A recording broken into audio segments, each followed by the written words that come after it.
नमस्कार, मैं डॉक्टर पल्लवी मेहता और आज इस वीडियो में मैं आप सबको ब्लड कैल्शियम टेस्ट एग्जैक्टली क्या होता है इसके बारे में एक जनरल जानकारी देना चाहूंगी।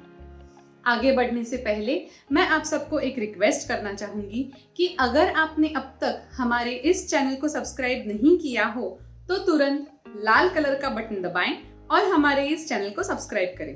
कैल्शियम सिर्फ बोन्स और दांतों की मजबूती के लिए इंपॉर्टेंट नहीं होता, इसके अलावा भी कैल्शियम के कुछ इंपॉर्टेंट रोल्स होते हैं, जैसे कि मसल्स में फंक्शन सही से करवाना, नर्व्स में सिग्नल अच्छी तरह से ट्रांसमिट करना, या फिर ब्लड क्लॉटिंग के लिए भी कैल्शियम एक बहुत ही इंपॉर्टेंट रोल प्ले करता है।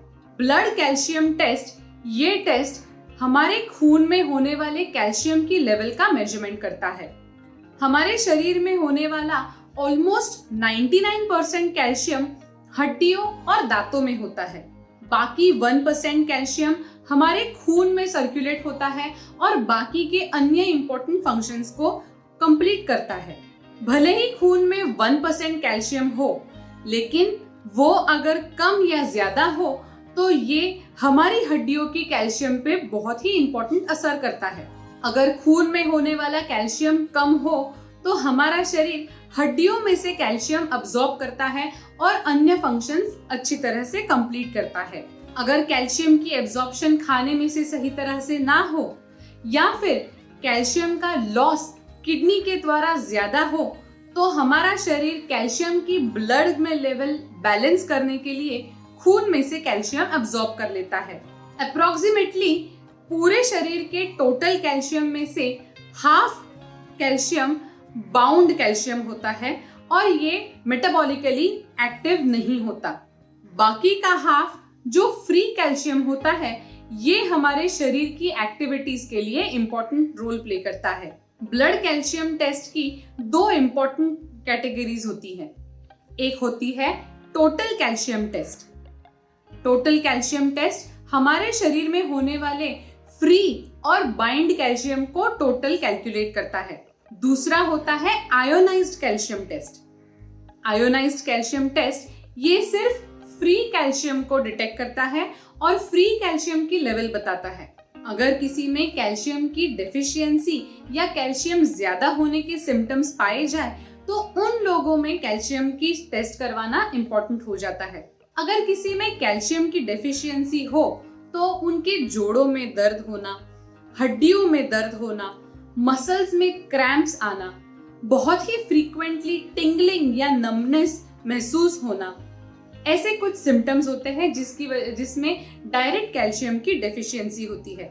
ऑल्टरनेटली अगर किसी में ऑलरेडी किडनी की बीमारी मौजूद हो, थायराइड या पैराथायराइड हार्मोन की कोई बीमारी मौजूद हो, या फिर कोई क्रिटिकली इल और बेड रिडन हो, या फिर किसी में ऑलरेडी कैंसर की डायग्नोसिस हो चुकी हो या कैंसर की कोई ट्रीटमेंट चल रही हो, ऐसे लोगों में भी कैल्शियम की लेवल को मॉनिटर करना बहुत जरूरी हो जाता है और ऐसे लोगों को कैल्शियम की ब्लड कैल्शियम टेस्टिंग करवाना जरूरी हो जाता है।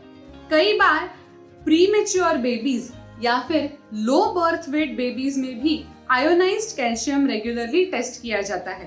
कैल्शियम की लेवल अगर किसी में कम हो तो उन्हें हाइपोकैल्सेमिया कहा जाता है। यूजुअली ये कंडीशन सेल्फ लिमिटिंग होती है और ये बच्चे नॉर्मली ग्रो हो जाते हैं और उनकी कैल्शियम की लेवल रेगुलेट हो जाती है। लेकिन कई बार इन बच्चों को कैल्शियम की सप्लीमेंट्स की भी जरूरत हो सकती है। ये एक रेगुलर ब्लड टेस्ट होता है।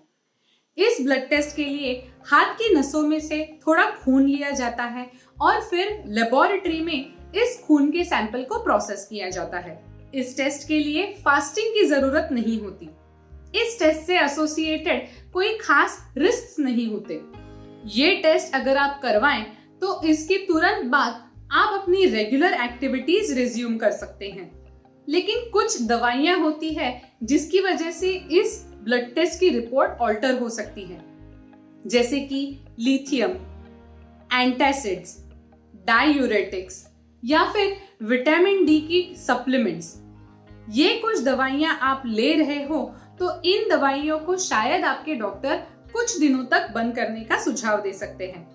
ब्लड कैल्शियम टेस्ट, ये टेस्ट हड्डियों में होने वाले कैल्शियम की लेवल का अंदाजा नहीं देता। अगर किसी को हड्डियों की कैल्शियम की लेवल का अंदाजा लेना हो तो उन्हें डेक्सा स्कैन करवाना चाहिए। डेक्सा स्कैन के बारे में अगर आपको ज्यादा जानकारी चाहिए हो तो हमारा डेक्सा स्कैन वाला वीडियो जरूर देखें। इस वीडियो के डिस्क्रिप्शन में आपको उस वीडियो की लिंक मिल जाएगी। साथ ही साथ अगर आपको ब्लड कैल्शियम की टेस्ट करवानी हो या फिर ब्लड कैल्शियम की टेस्ट आप ऑलरेडी कर चुके हैं लेकिन उसके रिपोर्ट्स कैसे इंटरप्रेट करने हैं ये समझ में ना आए तो हमारा blood calcium test report interpretation वाला वीडियो जरूर देखें। और एक बात जरूर याद रखें, अगर आपको इस टेस्ट का सुझाव दिया गया है तो ये टेस्ट किसी अच्छे और ऑथेंटिक लैब में से करवाएं। एक्यूरेट रिपोर्ट्स पाने के लिए एक अच्छी ऑथेंटिक लैब का होना बहुत जरूरी है। साथ ही साथ अगर आपने अब तक हमारे इस चैनल को सब्सक्राइब नहीं किया हो तो तुरंत लाल कलर का बटन दबाएं और हमारे इस चैनल को सब्सक्राइब करें। Thank you.